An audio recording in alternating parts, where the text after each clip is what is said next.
You're listening to the rise and fall of the Roman Empire. This is Chapter 1 in an ongoing series. Each chapter will be read the same way. Steady, calm, and easy to fall asleep to. There's no need to stay focused on every detail. Just let the words move in the background while you unwind. Please don't forget to like and subscribe for more history made for sleep. Chapter 1. The Extent of the Empire. In the Age of the Antonines. Part 1. In the 2nd century of the Christian era, the Empire of Rome comprehended the fairest part of the earth and the most civilized portion of mankind. The frontiers of that extensive monarchy were guarded by ancient renown and disciplined valor. The gentle but powerful influence of laws and manners had gradually cemented the union of the provinces. Their peaceful inhabitants enjoyed and abused the advantages of wealth and luxury. The image of a free constitution was preserved with decent reverence. The Roman Senate appeared to possess the sovereign authority and devolved on the emperors all the executive powers of government. During a happy period of more than 80 years, the public administration was conducted by the virtue and abilities of Nerva, Trajan, Hadrian, and the 2 Antonines. It is the design of this and of the 2 succeeding chapters to describe the prosperous condition of their empire, and afterwards, from the death of Marcus Antoninus, to deduce the most important circumstances of its decline and fall, a revolution which will ever be remembered and is still felt by the nations of the earth.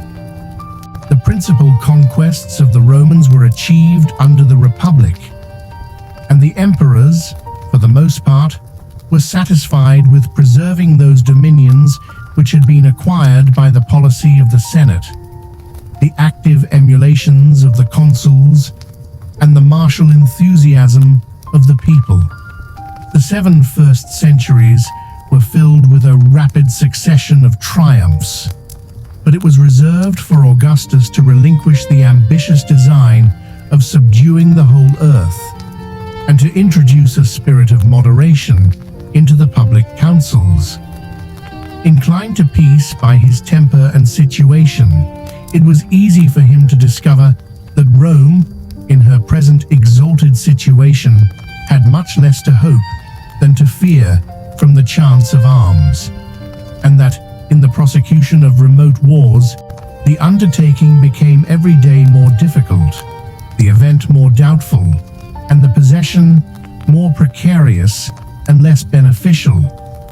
The experience of Augustus added weight to these salutary reflections and effectually convinced him that by the prudent vigor of his counsels, it would be easy to secure every concession which the safety or the dignity of Rome might require from the most formidable barbarians.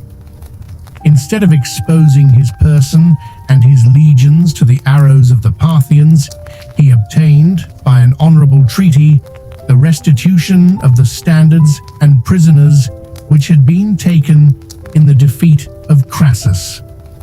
His generals in the early part of his reign attempted the reduction of Ethiopia and Arabia Felix. They marched near 1,000 miles to the south of the tropic, but the heat of the climate soon repelled the invaders and protected the unwarlike natives of those sequestered regions. The northern countries of Europe scarcely deserved the expense and labor of conquest. The forests and morasses of Germany were filled with a hardy race of barbarians who despised life when it was separated from freedom. And though, on the first attack, they seemed to yield to the weight of the Roman power, they soon, by a signal act of despair, regained their independence and reminded Augustus of the vicissitude of fortune. On the death of that emperor, his testament was publicly read in the Senate. He bequeathed, as a valuable legacy to his successors, the advice of confining the empire within those limits which nature seemed to have placed as its permanent bulwarks and boundaries. On the west, the Atlantic Ocean, the Rhine and Danube on the north, the Euphrates on the east, and towards the south, the sandy deserts of Arabia and Africa. Happily for the repose of mankind, the moderate system recommended by the wisdom of Augustus was adopted by the fears and vices of his immediate successors. Engaged in the pursuit of pleasure or in the exercise of tyranny, the first Caesars seldom showed themselves to the armies or to the provinces, nor were they disposed to suffer that those triumphs which their indolence neglected should be usurped by the conduct and valor of their lieutenants.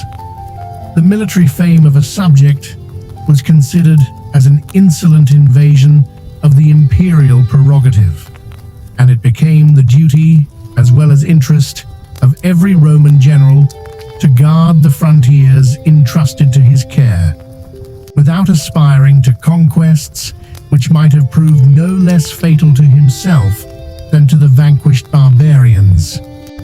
The only accession which the Roman Empire received during the first century of the Christian era was the province of Britain. In this single instance, the successors of Caesar and Augustus were persuaded to follow the example of the former, rather than the precept of the latter. The proximity of its situation to the coast of Gaul seemed to invite their arms. The pleasing though doubtful intelligence of a pearl fishery attracted their avarice, and as Britain was viewed in the light of a distinct and insulated world, the conquest scarcely formed any exception to the general system of continental measures. After a war of about 40 years, undertaken by the most stupid, maintained by the most dissolute, and terminated by the most timid of all the emperors, the far greater part of the island submitted to the Roman yoke. The various tribes of Britain possessed valor without conduct, and the love of freedom without the spirit of union. They took up arms with savage fierceness, they laid them down, or turned them against each other with wild inconsistency, and while they fought singly, they were successively subdued. Neither the fortitude of Caractacus, nor the despair of Boadicea, nor the fanaticism of the Druids could avert the slavery of their country, or resist the steady progress of the imperial generals who maintained the national glory when the throne was disgraced by the weakest or the most vicious of mankind. At the very time when Domitian, confined to his palace, felt the terrors which he inspired, his legions, under the command of the virtuous Agricola, defeated the collected force of the Caledonians at the foot of the Grampian Hills, and his fleets, venturing to explore an unknown and dangerous navigation, displayed the Roman arms round every part of the island. The conquest of Britain was considered as already achieved, and it was the design of Agricola to complete and ensure his success by the easy reduction of Ireland, for which, in his opinion, 1 legion and a few auxiliaries were sufficient. The Western Isle might be improved into a valuable possession, and the Britons would wear their chains with the less reluctance if the prospect and example of freedom were on every side removed from before their eyes. But the superior merit of Agricola soon occasioned his removal from the government of Britain, and forever disappointed this rational, though extensive scheme of conquest. Before his departure, the prudent general had provided for security as well as for dominion. He had observed that the island is almost divided into two unequal parts by the opposite gulfs, or as they are now called, the Friths of Scotland. Across the narrow interval of about 40 miles, he had drawn a line of military stations, which was afterwards fortified, in the reign of Antoninus Pius, by a turf rampart, erected on foundations of stone. This wall of Antoninus, at a small distance beyond the modern cities of Edinburgh and Glasgow, was fixed as the limit of the Roman province. The native Caledonians preserved, in the northern extremity of the island, their wild independence, for which they were not less indebted to their poverty than to their valor. Their incursions were frequently repelled and chastised, but their country was never subdued. The masters of the fairest and most wealthy climates of the globe turned with contempt from gloomy hills assailed by the winter tempest, from lakes concealed in a blue mist, and from cold and lonely heaths over which the deer of the forest were chased by a troop of barbarians. Such was the state of the Roman frontiers, and such the maxims of imperial policy, from the death of Augustus to the accession of Trajan. That virtuous and active prince had received the education of a soldier and possessed the talents of a general. The peaceful system of his predecessors was interrupted by scenes of war and conquest, and the legions, after a long interval, beheld a military emperor at their head. The first exploits of Trajan were against the Dacians, the most warlike of men, who dwelt beyond the Danube, and who during the reign of Domitian had insulted with impunity the majesty of Rome. To the strength and fierceness of barbarians, they added a contempt for life, which was derived from a warm persuasion of the immortality and transmigration of the soul. Decebalus, the Dacian king, approved himself a rival, not unworthy of Trajan, nor did he despair of his own and the public fortune, till, by the confession of his enemies, he had exhausted every resource, both of valor and policy. This memorable war, with a very short suspension of hostilities, lasted 5 years, and as the emperor could exert, without control, the whole force of the state, it was terminated by an absolute submission of the barbarians. The new province of Dacia, which formed a second exception to the precept of Augustus, was about 1,300 miles in circumference.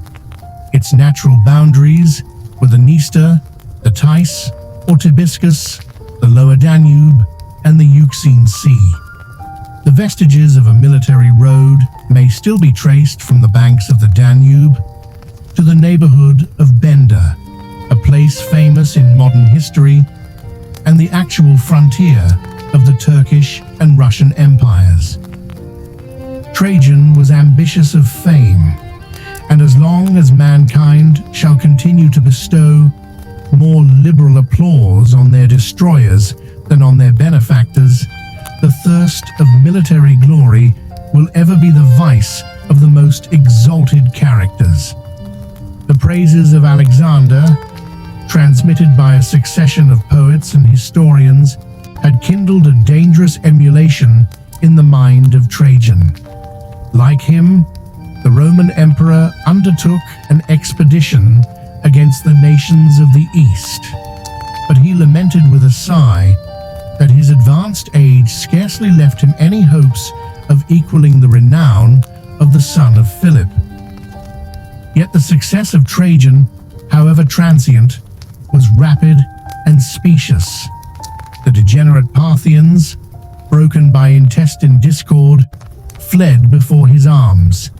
He descended the river Tigris in triumph from the mountains of Armenia to the Persian Gulf.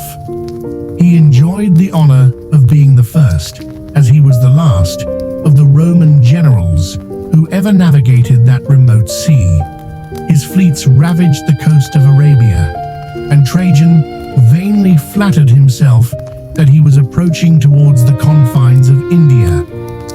Every day, the astonished Senate received the intelligence of new names and new nations that acknowledged his sway. They were informed that the kings of Bosphorus, Colchos, Iberia, Albania, Osroene, and even the Parthian monarch himself had accepted their diadems from the hands of the emperor, that the independent tribes of the Median and Carduchian hills had implored his protection, and that the rich countries of Armenia, Mesopotamia, and Assyria were reduced into the state of provinces. But the death of Trajan soon clouded the splendid prospect, and it was justly to be dreaded that so many distant nations would throw off the unaccustomed yoke when they were no longer restrained by the powerful hand which had imposed